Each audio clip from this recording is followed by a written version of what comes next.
Bien, lo prometido es deuda.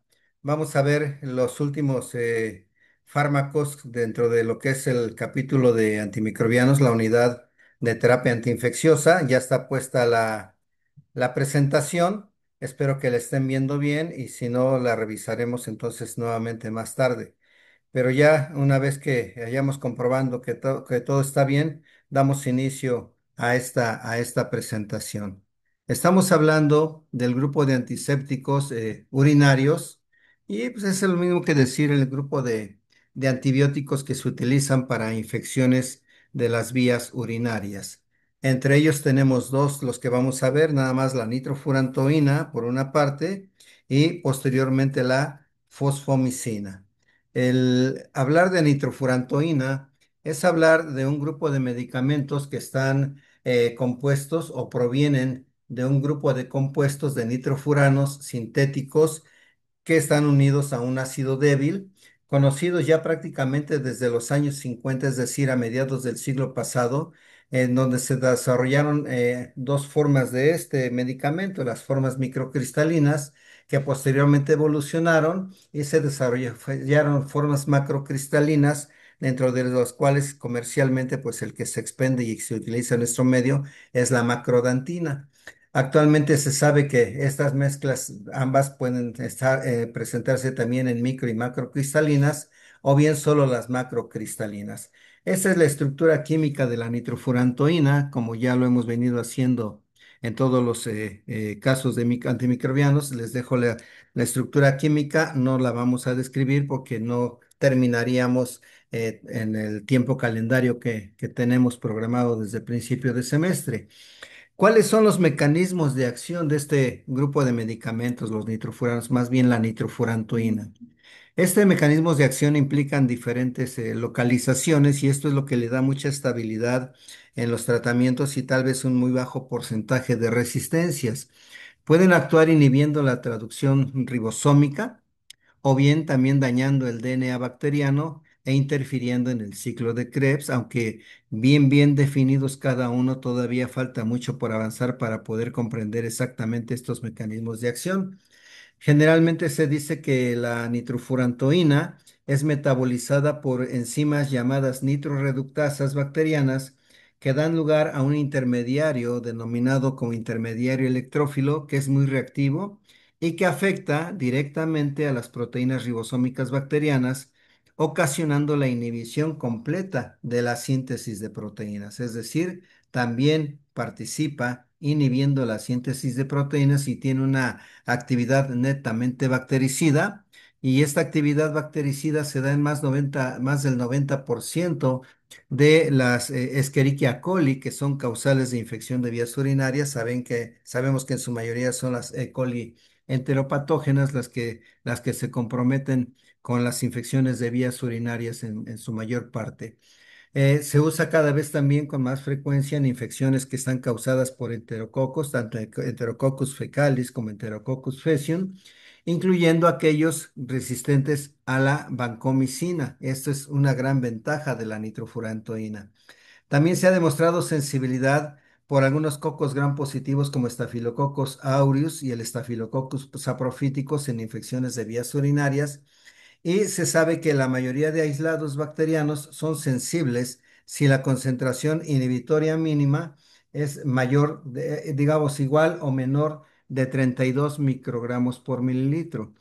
Afortunadamente, a pesar de que esto parece ser una cifra muy elevada, la realidad es que la nitrofurantoína alcanza concentraciones mucho mayores que permiten asegurar que las cepas que se están manejando van a responder bien a las dosis convencionales de estos antibióticos.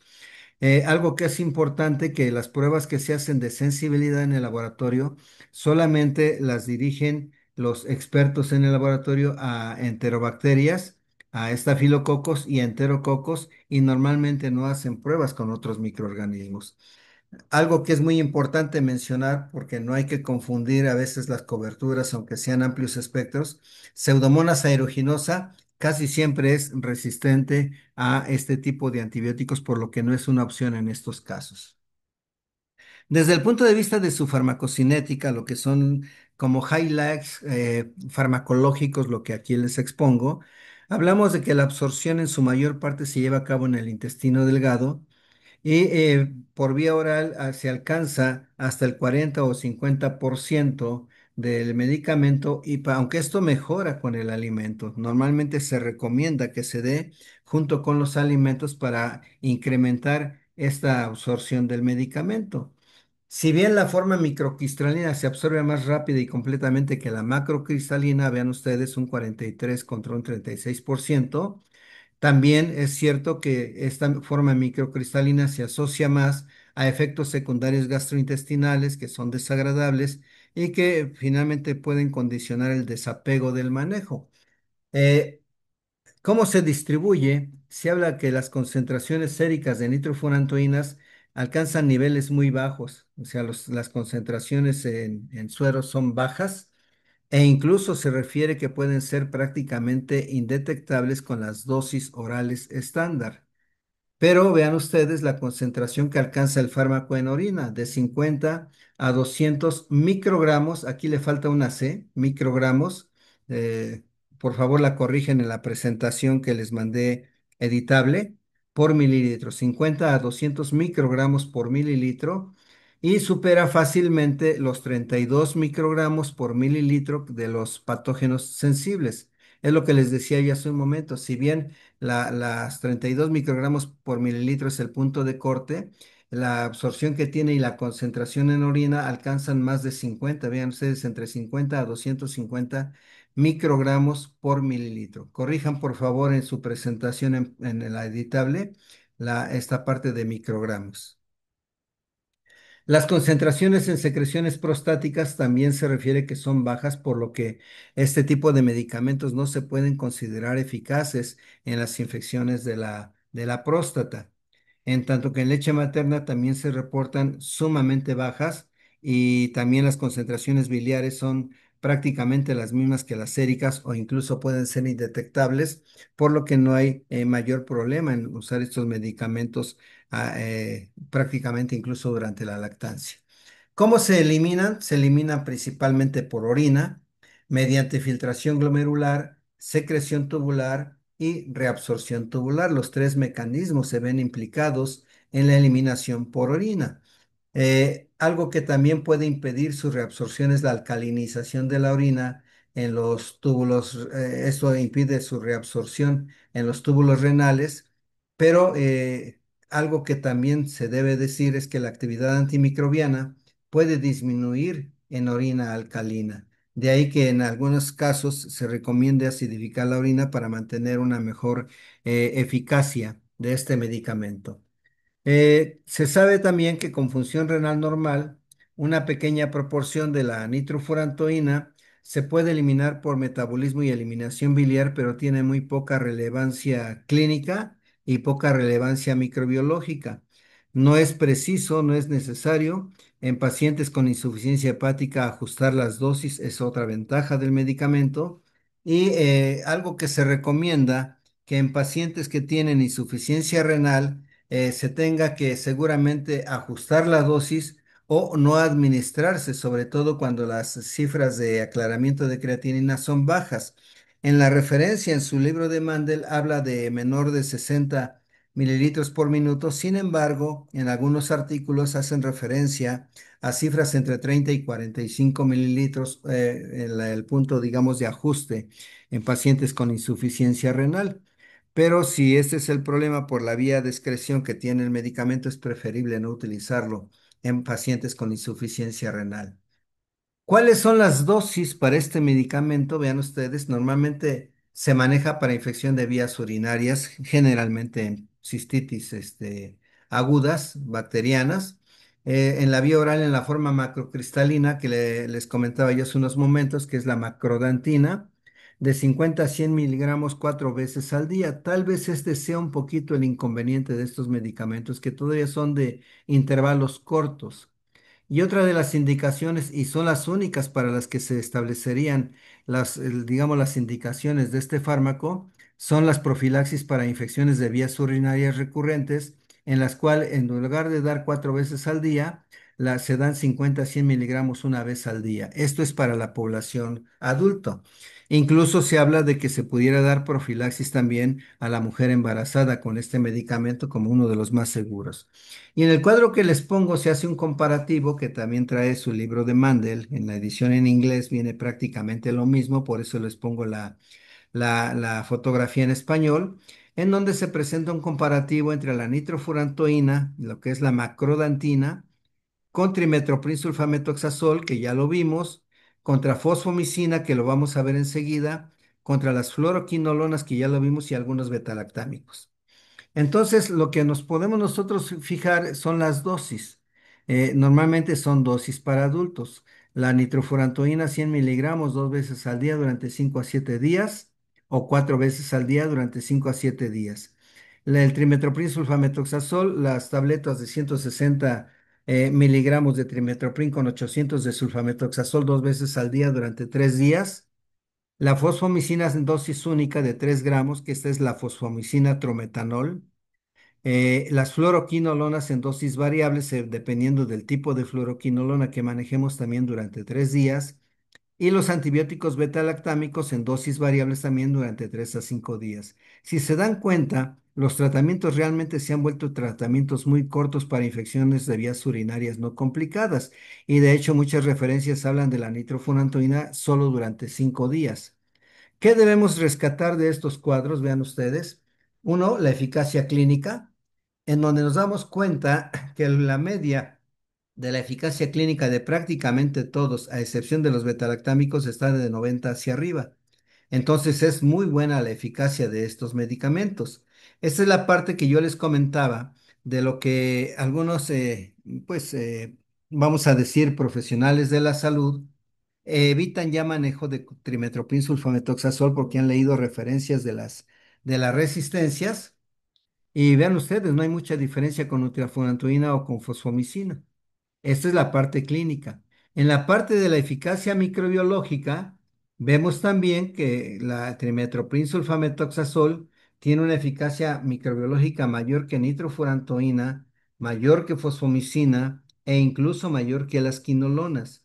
Entonces, cuando nosotros revisamos esto, es cuando yo refuerzo el comentario que les hacía yo por la mañana en el aula en donde les refería que el concepto de que no lo manejo porque he visto algunas resistencias, incluso aquí en Puebla, no sería un concepto muy válido para establecer la suspensión de este recurso terapéutico en infecciones de vías urinarias.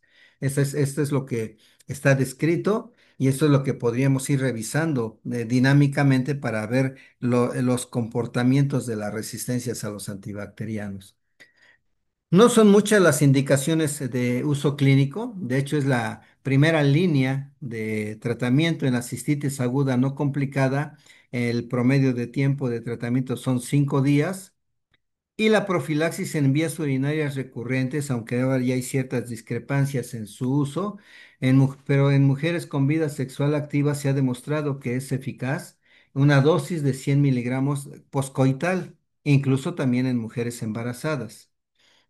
De los eventos adversos que puede presentar, que afortunadamente son raros, pero que pueden ser graves cuando se presentan, están las reacciones pulmonares, que pueden ser desde una bronquitis reactiva hasta verdaderas fibrosis pulmonares de presentación aguda o crónica. Pero vean ustedes la cifra que se reporta en la literatura anglosajona es de un caso por 100.000 tratamientos, que es una cifra verdaderamente muy baja. A mí no me ha tocado verla. Yo creo que estoy dentro de esos 100.000 y no me ha tocado a mí el caso. Seguramente ya le tocó a otro médico. La sintomatología respiratoria es variable desde disnea, fiebre acompañada de fiebre, disnea, dificultad para respirar, hasta verdaderos cuadros que parecieran ser cuadros neumónicos que pueden ser de menor o mayor severidad. También se han referido reacciones gastrointestinales, las más frecuentes, náuseas y vómitos, reacciones cutáneas que también vean ustedes 1% de los que ingieren estos medicamentos pudieran presentar algún tipo de exantema, reacciones hepáticas que también pueden ser severas y que habitualmente cuando se presentan simultáneamente con las reacciones pulmonares.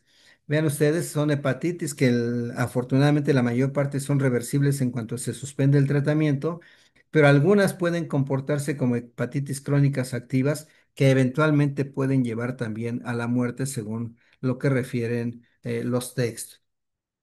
De las reacciones hematológicas que también acompañan frecuentemente a las reacciones pulmonares o a las hepáticas, está la eosinofilia.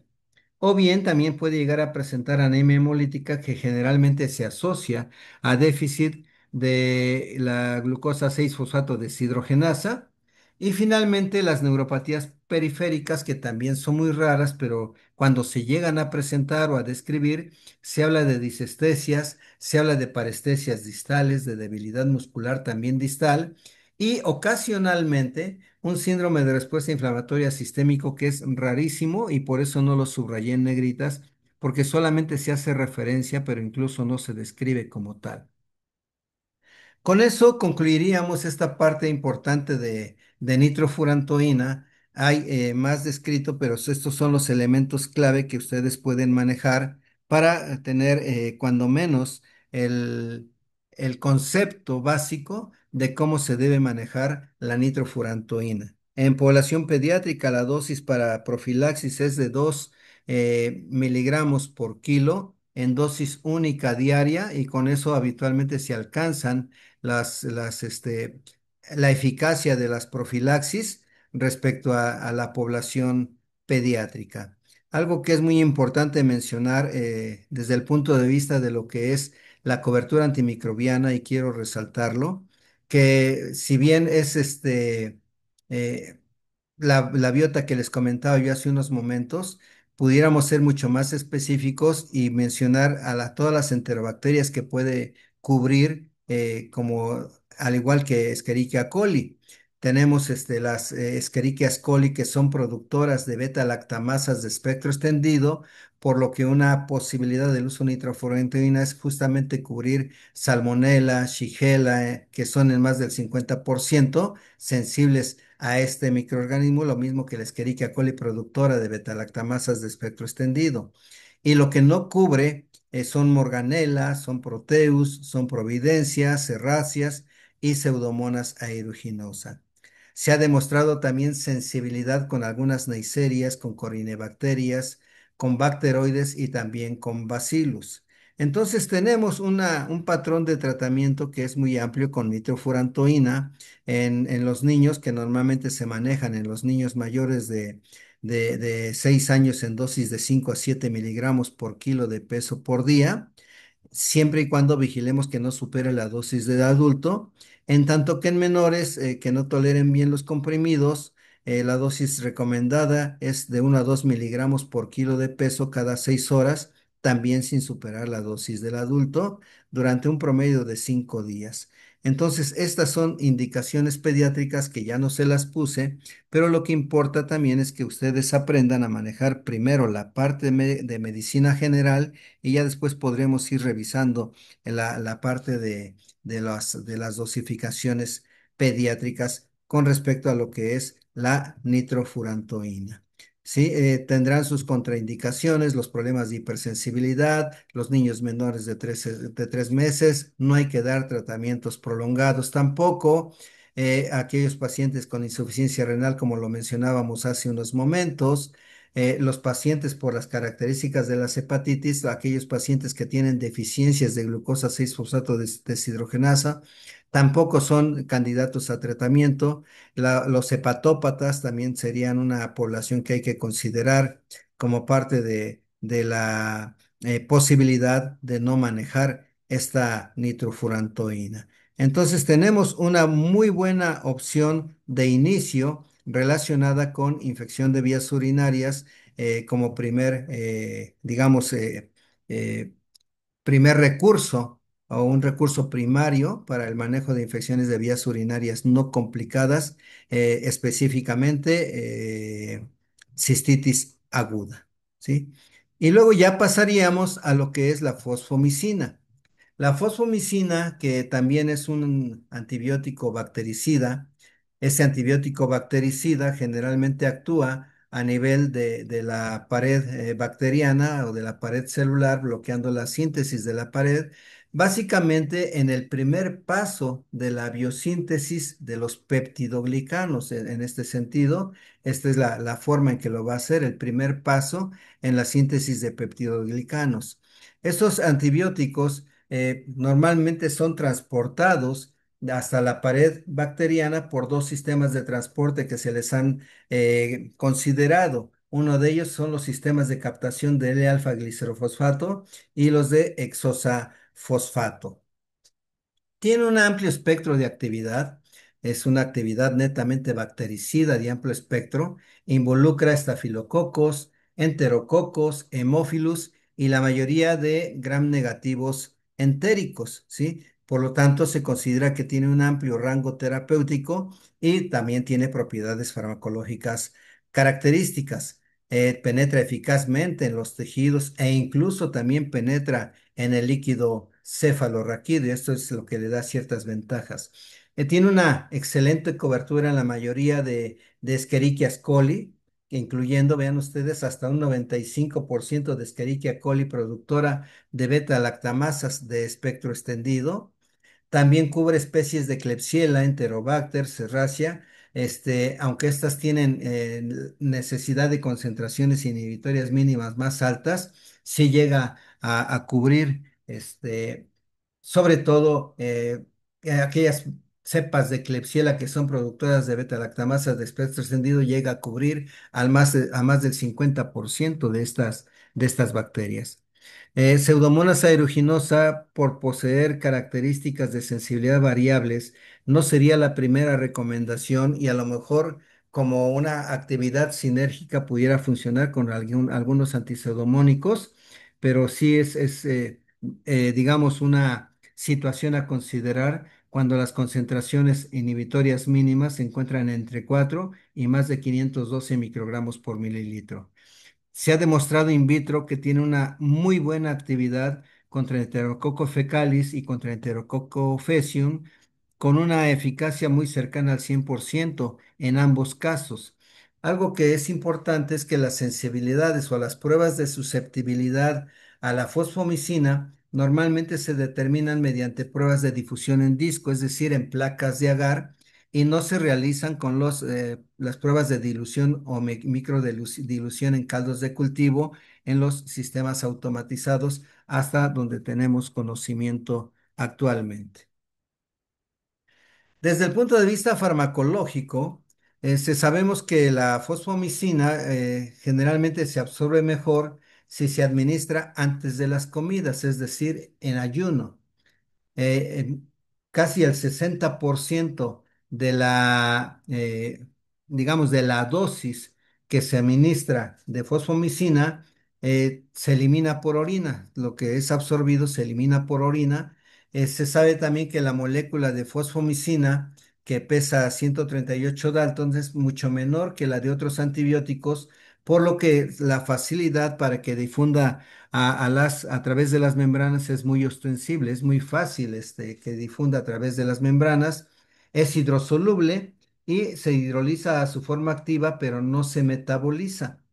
Normalmente los ejemplos que se manejan con este tipo de medicamentos ya se están enfocando básicamente a la fosfomicina trometanol o su fosfomicina trometamina, en donde la dosis que viene en sobres de 3 gramos para adultos o sobres de 2 gramos para niños, que se diluyen en agua y se dan por vía oral, alcanzan concentraciones séricas máximas en 4 horas que oscilan entre 22 y 32 microgramos por mililitro.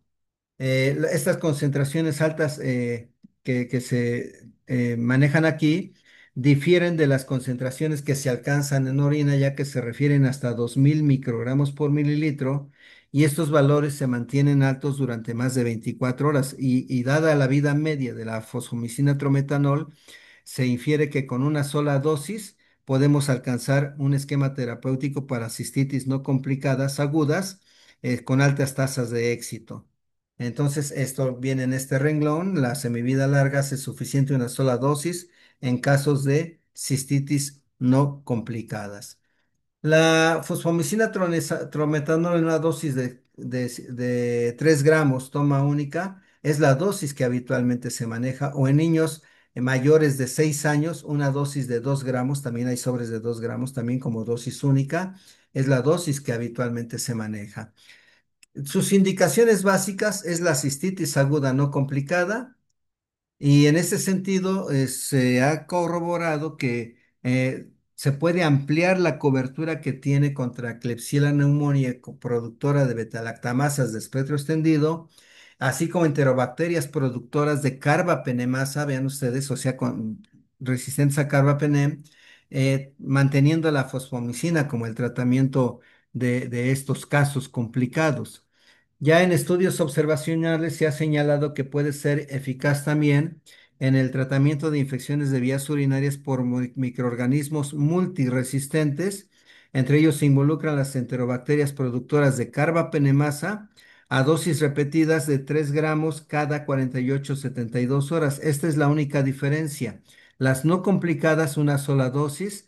Las que son complicadas con bacterias multiresistentes, la recomendación es que a las 72 horas en promedio, se le maneje otra dosis de fosfomicina trometanol, y si se quiere garantizar una cobertura de mayor duración, e incluso una tercera dosis también a las 72 horas de la segunda. Esto implica una mejor tasa de respuesta contra estas bacterias multidrogoresistentes, que en la época actual que tenemos de multiresistencias, pues es muy importante considerarlo. ¿Cuáles son los eventos adversos que se tienen con estos medicamentos? De hecho, son pocos los eventos adversos que se reportan, entre ellos la diarrea en algunas mujeres, la vaginitis, náuseas, cefaleas, con tasas equiparables a los de otros antibióticos usados también en infecciones de vías urinarias.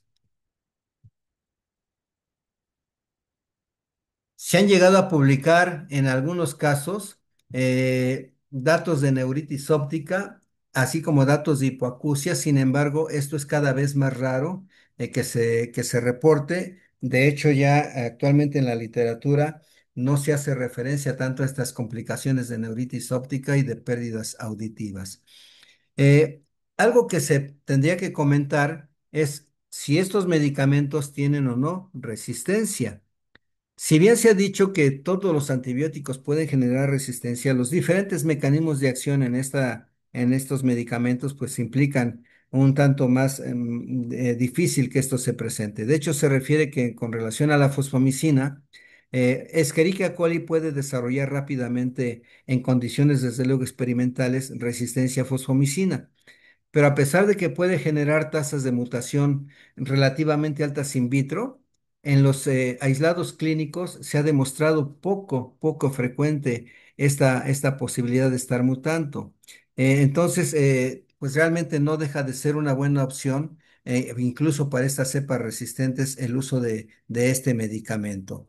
Eh, Algo que también se tendría que comentar, sobre todo con respecto a la trometamina, es que es una sal muy estable, y por eso es por lo que se ha autorizado para su tratamiento en dosis únicas en las infecciones no complicadas. Eh, las bacterias pueden tener cinéticas de muerte, hablando de E. coli, hablando de Proteus mirabilis, con efectos posantibióticos prolongados. Es decir, si bien las concentraciones de fosfomicina en las vías urinarias pueden ir desde 1000 hasta 4000 microgramos por mililitro, se sabe que en 100 microgramos por mililitro durante al menos 30 o 40 horas hacen que este tipo de efecto posantibiótico y esta larga duración que tienen estos medicamentos garantizan la eficacia en el tratamiento de estas infecciones urinarias. Entonces podemos concluir que después de muchos años de uso que tiene este medicamento, la fosfomicina, sigue siendo activa contra los uropatógenos más comunes, y que la incidencia de cepas resistentes de E. coli es muy baja para ella, por lo que sigue siendo también de considerar conjuntamente como, con la nitrofurantoína como una opción de manejo, incluso en el ámbito ambulatorio, ¿sí? Es algo que nosotros pudiéramos tener presente al momento de tomar nuestras decisiones para decidir qué esquemas vamos a manejar en nuestros pacientes con infecciones de vías urinarias.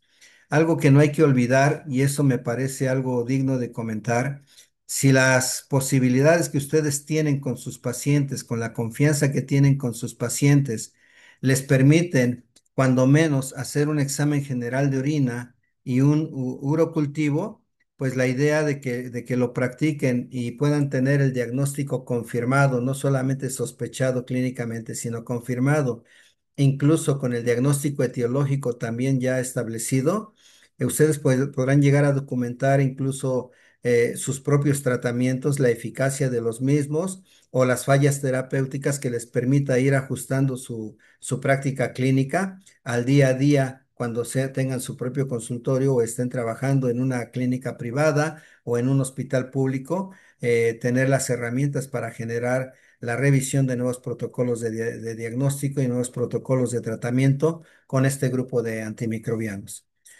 Con esto concluimos prácticamente toda la parte de terapia antiinfecciosa antibacteriana. Ya las siguientes presentaciones serían relacionadas con los antivirales, con los antimicóticos y ahí se menciona en el programa interferones, vamos a manejarlo como otras opciones terapéuticas en enfermedades infecciosas para mencionar algunas otras estrategias que pudieran ser útiles en su formación. Hasta aquí dejamos esta parte, las dudas, las preguntas, los comentarios. Espero que haya mucha participación en el aula para poder establecer buenos debates.